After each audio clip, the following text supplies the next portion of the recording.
मौर्य समेत 10 लोगों पर केस दर्ज किया गया।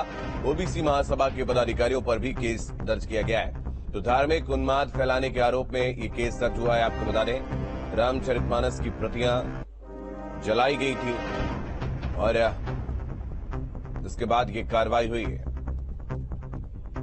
तो आपको बता दें, ओबीसी महासभा के पदाधिकारियों पर केस हुआ है। धार्मिक उन्माद फैलाने के आरोप में ये केस दर्ज हुआ। वहीं स्वामी प्रसाद मौर्य जो इस पूरे विवाद की शुरुआत करने वाले हैं, उन पर भी केस दर्ज हुआ। निखिल शर्मा हमारे सहयोगी अधिक जानकारी के लिए हमारे साथ जुड़ रहे हैं। निखिल, आपके पास आएंगे। धार्मिक उन्माद फैलाने के आरोप में ये केस दर्ज हुआ है, क्या अपडेट है आपके पास?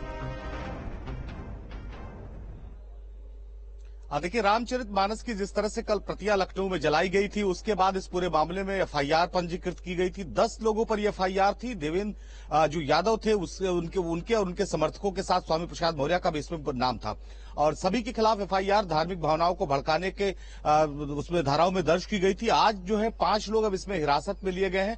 5 लोगों से बाकी लोगों को लेकर पूछताछ हो रही है। तो जल्दी ये माना जा रहा है कि जिस तरह से रामचरितमानस को लेकर स्वामी प्रसाद मौर्य ने बयान दिया है, उन पर भी देर सवेर कार्रवाई हो सकती है।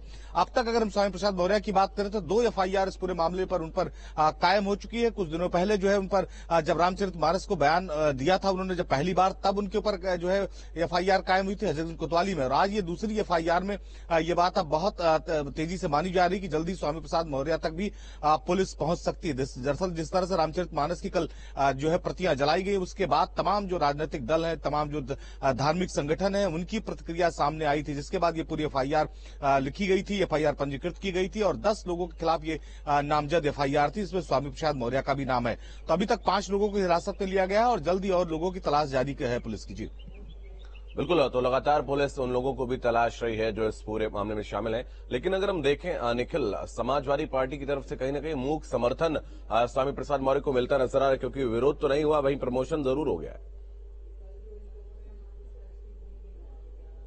निश्चित तौर पर स्वामी प्रसाद मौर्य के इस बयान को समाजवादी पार्टी ने एक अगले मौके के तौर पर लिया और उत्तर प्रदेश में समाजवादी पार्टी चाहती है कि जिस तरह से मंडल बनाम कमंडल पर चुनाव पिछले बार हुआ था, उसी तरह से इस बार भी उत्तर प्रदेश में मंडल बनाम कमंडल पार्ट 2 के तहत चुनाव 2024 में हो। यही वजह है कि जब स्वामी प्रसाद मौर्य का जो बयान आया था, कुछ दिनों तक उसको समाजवादी पार्टी ने रीड करने की कोशिश की और उसके बाद अखिलेश यादव ने लगभग 4 से 5 दिन बाद स्वामी प्रसाद मौर्य से मुलाकात की और एक तरह का समर्थन दे दिया कि ये जो बयान है स्वामी प्रसाद मौर्य का, समाजवादी पार्टी उसके साथ खड़ी है। यही वजह है कि आप देखिए, स्वामी प्रसाद मौर्य कल भी रामचरितमानस को लेकर बोलते रहे कि उन्हें उन चौपाइयों पर आपत्ति है। उन्हें उन चौपाइयों को जब तक रामचरितमानस से बाहर नहीं निकाला जाएगा, वो रामचरितमानस को एक धार्मिक ग्रंथ मानने को तैयार नहीं। स्वामी प्रसाद मौर्य का दावा है कि इसमें दलितों और पिछड़ों और इसके साथ ही महिलाओं का अपमान किया गया और यही वजह है कि आज लखनऊ में कल जो है इसकी प्रतियां भी जो कुछ लोगों ने जलाई, इसके बाद ये एफआईआर हुई है। तो पूरी समाजवादी पार्टी की अगर हम बात करें, अखिलेश यादव की बात करें, तो उन्होंने इस पूरे रामचरितमानस को लेकर जो सवाल स्वामी प्रसाद मौर्य ने खड़े किए थे, जो इसको लेकर लड़ाई शुरू हुई थी, उसको जातिगत जनगणना के तरफ मोड़ दिया है। अखिलेश यादव ने खुद इसकी जो है पैरवी की है कि उत्तर प्रदेश में जातिगत जनगणना कम से कम 2024 के चुनाव से पहले होनी चाहिए। तो समाजवादी पार्टी इसे दरअसल जातिगत जनगणना की तरफ से ले जाकर अगड़ा बनाम पिछड़ा की जो लड़ाई उत्तर प्रदेश में खड़ा करना चाहती है, वो 24 के लिहाजे से उसके लिए संजीवनी जरूर साबित हो सकता है, लेकिन ये जरूर है कि इस पर विवाद अभी बढ़ेगा और बढ़ता चला जाएगा। जी बिल्कुल निखिल, आप बने रहिए हमारे साथ।